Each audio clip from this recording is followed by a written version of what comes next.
আজকের আলোচনায় আমরা জানতে পারব শ্রী চৈতন্য মহাপ্রভুকে, কেন তাকে অগতির গতি মহাদয়ালু বলা হয়, কেন শ্রীকৃষ্ণ চৈতন্য মহাপ্রভুরূপে অবতীর্ণ হলেন, ইত্যাদি আরও অনেক। উপরিউক্ত প্রশ্নগুলোর উত্তর ক্রমান্বয়ে উত্তরধারায় বর্ণনা করা হবে। নন্দশ্রুত বলিযারে ভাগবতে গায়, সেই কৃষ্ণ অবতীর্ণ চৈতন্য গোস্বামী। শ্রী চরিতামৃত আদি 2:9। নন্দ মহারাজের পুত্ররূপে শ্রীমদ্ ভগবতে যার বর্ণনা করা হয়েছে, সেই শ্রীকৃষ্ণ এখন শ্রী চৈতন্য মহাপ্রভু গোসাই রূপে অবতীর্ণ হয়ে কেন শ্রীকৃষ্ণ চৈতন্য মহাপ্রভু রূপে অবতীর্ণ হলেন, এর 3টি কারণ রয়েছে। প্রথমটি হচ্ছে শ্রী রাধায়া প্রণয় মহিমা কৃদৃশ্য বানৈবা সাধ্য যেনদ্ভূত মধুরিমা কৃদৃশ্য বা মদীয় সৌক্ষঞ্চাস্যা মদনুভবত কৃদৃশ্যং বৃত্তিলোভা উদ্ভাবাট্য সমজনী শচী গম্বসন্ধু হরিন্দ। শ্রী রাধার প্রেমের মহিমা কীরকম?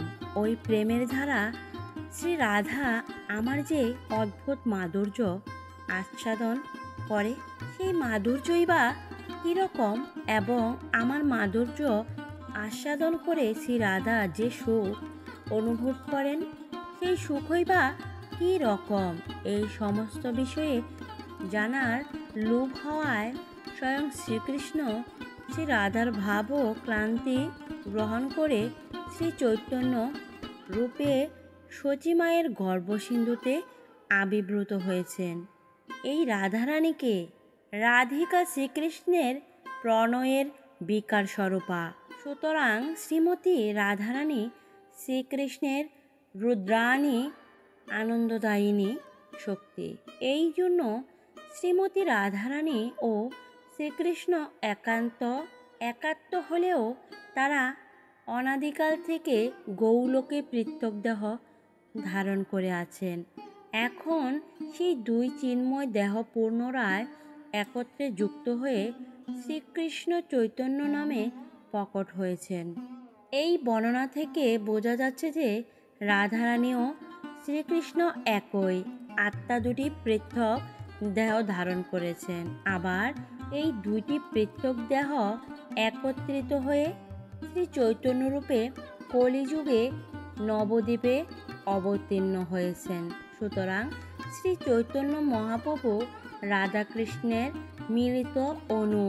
ভগবানকে উপলব্ধি করা যায় ব্রহ্ম, পরমাত্মা ও ভগবান, এই 3 রূপে। উপনিষদে যাকে নির্বিশেষ বর্মরূপে বর্ণনা করা হয়েছে, মহাপ্রভুর অঙ্গক্লান্তি। যোগশাস্ত্রে যোগীরা যে পুরুষকে অন্তর্যামী পরমাত্মা বলে, তিনিও মহাপ্রভুর অংশ বৈভব। তত্ত্ববিচারে যাকে স্বৈশ্বর্যপূর্ণ ভগবান বলা, তিনিও শ্রীকৃষ্ণ চৈতন্যরই অভিন্ন স্বরূপ। এই জগতে শ্রীকৃষ্ণ চৈতন্য থেকে ভিন্ন পরতত্ত্ব আর কিছুই নেই। যেহেতু চৈতন্য মহাপ্রভু রাধাকৃষ্ণের মিলিত প্রকাশ, সেহেতু 3 এবং স্বয়ং ভগবান শ্রীকৃষ্ণ অভিন্ন। দ্বিতীয় কারণ, চিরকাল নাহি করি প্রেম ভক্তি দান, ভক্তি বিনা জগতের নাহি অবস্থান। চৈতন্য চরিতামৃত আদি 3-14। ভগবান তার কোনো অবতারে প্রেম ভক্তি দান করেন না, কিন্তু প্রেম ভক্তি না পেলে জীব পূর্ণতা প্রাপ্ত হয় না। সেই মহামূল্যবান প্রেম ভক্তি দান করার জন্যই শ্রীকৃষ্ণ শ্রী চৈতন্য মহাপ্রভু রূপে অবতীর্ণ হয়েছেন। 5 প্রকার মুক্তি রয়েছে: শাস্তি ভগবানের মতো ঐশ্বর্য লাভ করা, সারূপ্য ভগবানের মতো রূপ প্রাপ্ত হওয়া, সামীপ্য ভগবানের প্রাদদন্ত লাভ করা, সালোক্য ভগবানের লোকে বাস করা, সাযুজ্য ভগবানের দেহে লীন হওয়া। কিন্তু প্রেম ভক্তি এতই মূল্যবান যে এই মুক্তি সকল প্রেমের নিকট অতি তুচ্ছ। এর দ্বারা ভক্ত ভগবানের মধ্যে এক অপ্রাকৃত রসের আদান প্রদান হয়। ভক্ত ভগবানের সেবা করে পরম তৃপ্তি লাভ করে। সত্য, ত্রেতা, দ্বাপর, কলি এই 4টি যুগ নিয়ে এক দিব্য যুগ। এই রূপ 71 দিব্য যুগে এক মন্বন্তর। এই রূপ 14 মন্বন্তরে ব্রহ্মার একদিন। ব্রহ্মার একদিনে 14 জন মনু রাজত্ব করেন। 1 সপ্তাহ মন্বন্তর চলেছে এবং বৈবস্বত নামক মনু এর পরিচালনা করেছেন। স্বয়ং ভগবান শ্রীকৃষ্ণ ব্রহ্মার এক দিবসে একবার প্রকট বিহার করেন। তাহলে অষ্টবিংশ চতুর্যুগে দাপটের শেষে 432 কোটি বছর সমন্বিত ব্রহ্মার একদিনের মধ্যে 6 জন মনুর আবির্ভাব ও তিরুভাব হয়। তারপর সপ্তম মনুর সময়ে ভগবান কৃষ্ণ স্বয়ং এই পৃথিবীতে আসেন। যে দাপরে কৃষ্ণ ভগবান আসেন, ঠিক তার পরের কলিযুগে চৈতন্য মহাপ্রভু পৃথিবীতে অবতীর্ণ হন। যেহেতু কৃষ্ণ ছাড়া কেউ কৃষ্ণপ্রেম দিতে পারে না, তাই কৃষ্ণ চৈতন্য রূপে কলিযুগে অবতীর্ণ হয়েছেন। তৃতীয় কারণ, যুগধর্ম প্রবর্তাইম নাম সংকীর্তন, চারিভাব ভক্তি দিয়া নামাম ভবন, আপনি করিম ভক্তভাব অগ্নিকারে, আপনি আচরি ভক্তি শেখাইম সবারে, আপনি না কইলে ধর্ম শেখান না যায়, তাই তো সিদ্ধান্ত গীতা ভাগবতে গায়। যদাচরতি শ্রেষ্ঠস্তুত দেবেতরু জন, সযৎ প্রমাণ্য কুরুতে লোকস্থদ অনুবততে, এত ভাবি কলিকালে প্রথম অধ্যায় অবতীর্ণ হইলা কৃষ্ণা আপনি নদিয়ায়। চৈতন্য সিংহের নবদ্বীপে অবতার, সিংহগ্রীব গৃহবীর্য সিংহের হুঙ্কার, সেই সিংহ বসুক জীবের হৃদয়ে, কন্তরে কলুষ দিরদ নাশে যাহার হুঙ্কারে, প্রথম লীলায় তার বিশম্ভর নাম, ভক্তিরসে ভরিল ধরিল ভূতগ্রাম, শেষ লীলায় ধরে নাম শ্রীকৃষ্ণ চৈতন্য, শ্রীকৃষ্ণ জানায় সব বিশ্ব কইল ধন্য, সংকীর্তন প্রবর্তক শ্রীকৃষ্ণ চৈতন্য, সংকীর্তন যজ্ঞে তারে ভজে সেই ধন্য, সেই তো সুমেধা আর কুবুদ্ধি সংসার, সর্বযজ্ঞ হইতে কৃষ্ণ নাম যজ্ঞসার, ভগবত ভারতশাস্ত্র আগ্রম পুরাণ, চৈতন্য কৃষ্ণ অবতারে প্রকট প্রমাণ, প্রত্যক্ষ দেহক্ষ নানান প্রকট প্রভাব, আলৌকিক কর্ম আলৌকিক অনুভব, দেখিয়া না দেখে যত ভক্তের গণ, উলুকে না দেখে যেন সূর্যের কিরণ। শ্রীকৃষ্ণের নাম ও মহিমা সম্বন্ধে শিক্ষা প্রদান করে তিনি সমস্ত জগৎকে ধন্য করেছেন। যিনি সংকীর্তন যজ্ঞ মহাপ্রভুকে ভজনা করেন, তিনি সুমেধা সম্পন্ন। তিনি যে কৃষ্ণ অবতার তার অনেক প্রমাণ ভগবত মহাভারত আগাম পুরাণে রয়েছে। প্রত্যেকেও আমরা তার অনেক অলৌকিক কর্মপ্রভাব দেখতে পাই। এসব দেখেও না দেখার মতো থাকে যত অভক্তগণ, ঠিক যেমন পেঁচা কখনো সূর্যের কিরণ দেখতে পায় না। শ্রীমদ্ ভাগবতমে 11.5.31তম শ্লোকে পরভাজন মুনি কলিযুগের মানুষ কিভাবে শাস্ত্র নির্দেশ অনুসারে কৃষ্ণ ভক্তি করবে এবং কে ভগবান রূপে আবির্তীর্ণ হবেন তার বর্ণনা করে বলেছেন, কৃষ্ণ বর্ণং কৃষাহ কৃষ্ণং সাঙ্গপ্রাঙ্গস্ত প্রাসদ যজ্ঞৈ সংকীর্তন প্রায় যন্তে হি সুমেধস্য। অর্থাৎ যে পরমেশ্বর ভগবান কৃষ্ণ কৃষ ও ন শব্দাংশ দুটি নিরন্তর উচ্চারণ করেন কলিযুগের বুদ্ধিমান মানুষেরা তার উপাসনার নিমিত্তে সমবেতভাবে নাম সংকীর্তন করে থাকেন।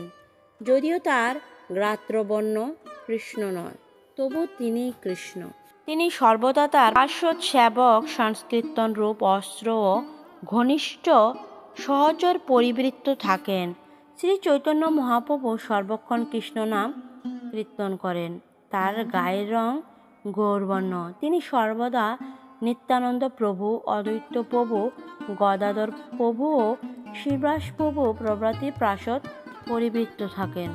তার অস্ত্র হচ্ছে হরে কৃষ্ণ মহামন্ত্র, যা দ্বারা কাউকে প্রাণে না মেরে সহচিত্ত শুদ্ধি করেন।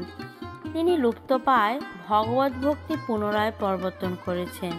তিনি দয়ালু যে অকাতরে কৃষ্ণপ্রেম বিতরণ করেন। ভ্রমর যেমন পদ্মফুলের প্রতি অনেক হয়, ঠিক সেইভাবে সকলের তার পাদপদ্মে আকৃষ্ট হওয়া উচিত।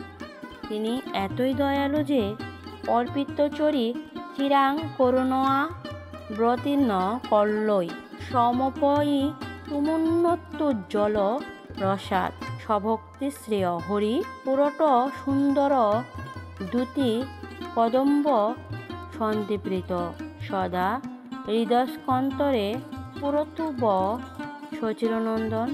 পূর্বে যা অর্পিত হয়নি, এখন উন্নত উজ্জ্বল রসময়ী নিজের ভক্তি সম্পদ দান করার জন্যই তিনি করুণাবশত কলিযুগে অবতীর্ণ হয়েছেন। তিনি কেবল স্বর্গ বা মোহ প্রাপ্তির পথ দেখাননি, তিনি দেখিয়ে গিয়েছেন কিভাবে ব্রজ গোপিকাদের অনুগ্রত হয়ে কৃষ্ণ ভক্তি অনুশীলন করতে হয়।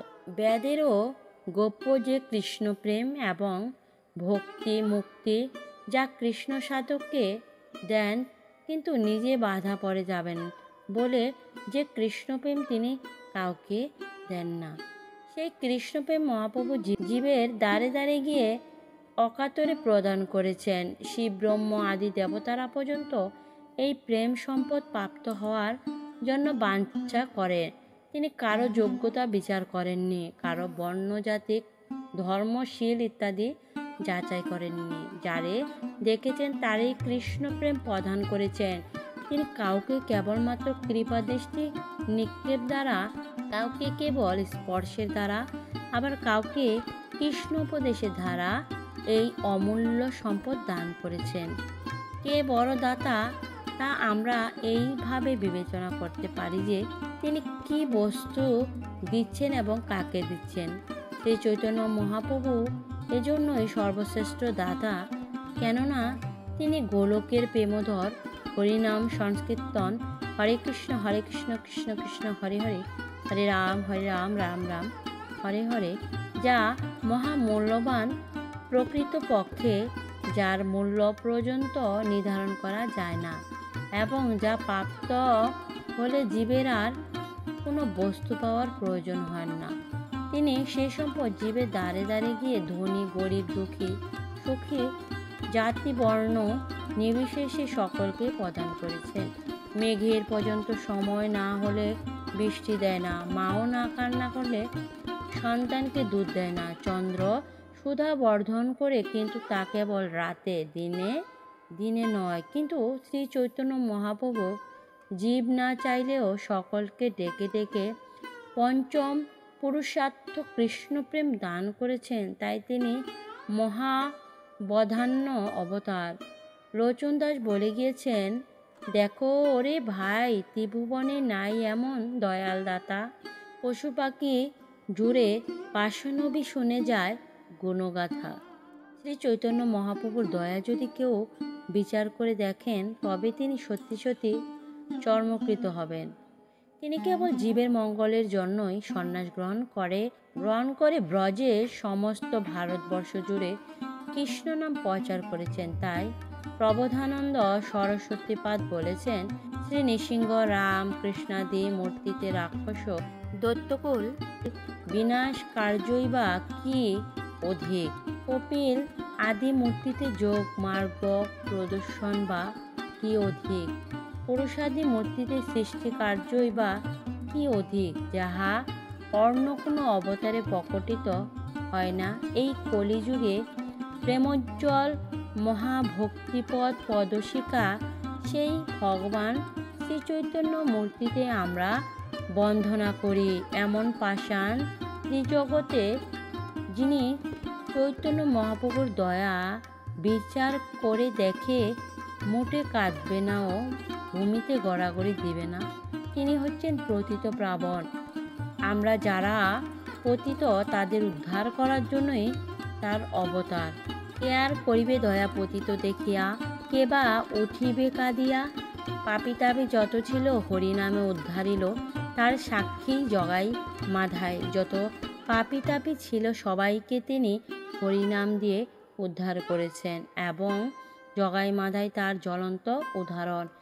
মেরেছিস কলসির কানা, তাই বলে কি প্রেম দিব না? তিনি মার খেয়েও জীবের কল্যাণের জন্য হরিনাম বিলিয়েছেন। ভগবান চৈতন্য মহাপ্রভু হচ্ছেন অগতির গতি, প্রতিপাদ পতি প্রাবণ। পরমার্থ জ্ঞানহীনের জীবনে তিনি একমাত্র আশার আলো। সেই মহাবদান্য প্রেম ভক্তি প্রদানকারী মহাপ্রভুর জয়গান করি।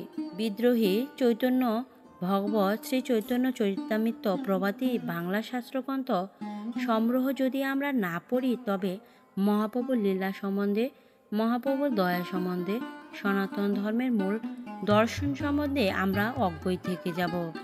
বাংলা ভাষী হয়ে যদি কেউ এই গ্রন্থ না পড়ে থাকেন, তবে তাদের জীবনে গৌরব করার কি আছে? কেননা চৈতন্য ভাগবত, চৈতন্য চরিতামৃত কেবল পবিত্র ধর্মগ্রন্থই নয়, সাহিত্য হিসেবেও এই দুটি গ্রন্থ আমাদের বাংলা সাহিত্যকে এক অতি উচ্চ আশ্রয় প্রদান করেছে। মধ্যযুগে যখন মানুষ কেবল পার্সি আরবি ভাষা শিক্ষা গ্রহণ করত, ধর্ম গ্রন্থগুলোও ছিল আরবি, ফার্সি ও সংস্কৃত ভাষায়, তখন কেবলমাত্র বৈষ্ণব কবিরাই বাংলা ভাষায় চরিত্র গ্রন্থ, ভজন, কীর্তন রচনা করে গেছেন, যার ফলে বাংলা ভাষা সমাজে আজও টিকে আছে। হরে কৃষ্ণ। শ্রী চৈতন্য মহাপ্রভুর জয়।